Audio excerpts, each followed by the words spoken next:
Hey folks, it's Chris, welcome back. Today it's time for another astro-science round done from our private backyard. A few days ago I imaged M1, the Crab Nebula, right next to the constellation of Orion. M1 is a supernova remnant, a hot shell of gas and dust thrown out into space in a giant explosion when the initial star went supernova, roughly 1,000 years ago, and left only a superdense neutron star. The explosion was so bright that in 1054 Chinese astronomers noted a bright star visible even during the day. I used my Newtonian telescope from home and imaged this target in H-alpha and O3 for several hours straight, and yeah, I liked the result very much. You can see the inner filaments of dust and gas that gives this explosion shell its unique appearance, though I can't see any crabs inside, but whatever. Interested like I am, I compared this image with several others and especially with this marvelous image from Hubble back in 1999. My main goal was to see whether the structures I resolved were real or just stacking artifacts. I do that with planetary imaging a lot. And all my imaged structures were also visible in the Hubble image. So far so good. But when I layered the two images over each other and matched the stars in the background, I revealed something special. The nebula seems to expand from one image to the other.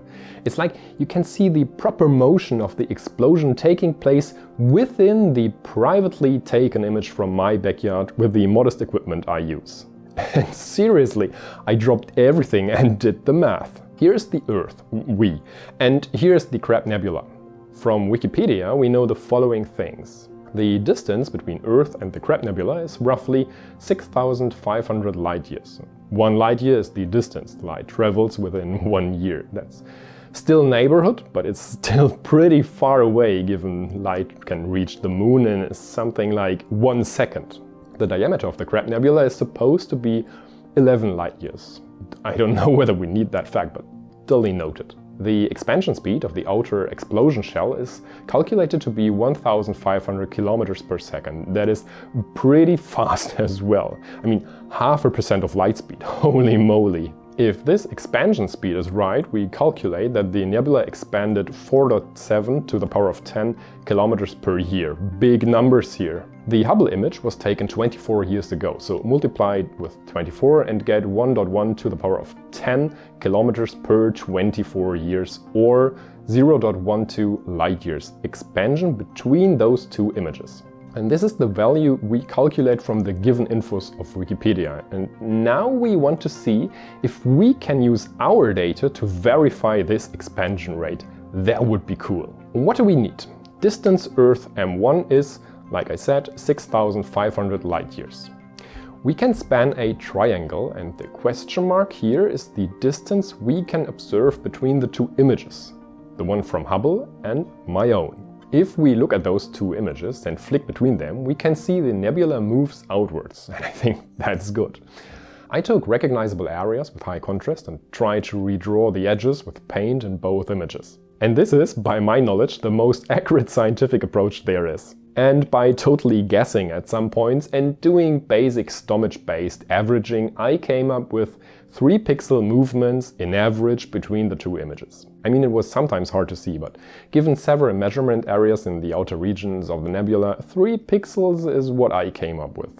Okay, so 3 pixel is, this value depends highly on my camera, so we need an additional information here. If we plate solve the image at astrometry.net, we get the info that, yes, we imaged M1, we know that already.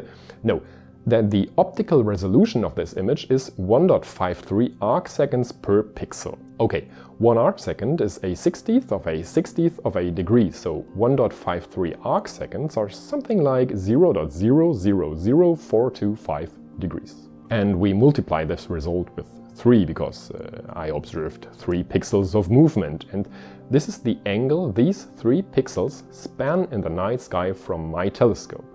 The angle of the expansion moved from our perspective. So in our triangle, the expansion has 0.000127 degrees of angular movement. Okay, and now we can do simple calculus. The tangents of this angle is equal to the opposite side of the triangle divided through 6,500 light years, or other way around, whatever. The length of question is measured to be 0.14 light years. And compare this result to the textbook value of 0.12 light years. We are really close, only 14% off. And if we use our measured value and calculate the expansion speed, we get 1,784 kilometers per second, and this is super close to 1,500 kilometers per second of the textbook value. And you know what? I love that. We can use our images to calculate the expansion rate of an explosion thousands of light years away. This is just super cool. I mean, you can take pretty images of space and stuff, but you can also use your own data. Okay, we stole some data from NASA as well, and do science stuff, like calculating the proper motion of far distant explosions which occur when stars die. And yeah, that's that. There's more, like back of the napkin calculus here on my channel. I try to link it here, and then as always I say, clear skies everyone. Until next time here on Catching Photons.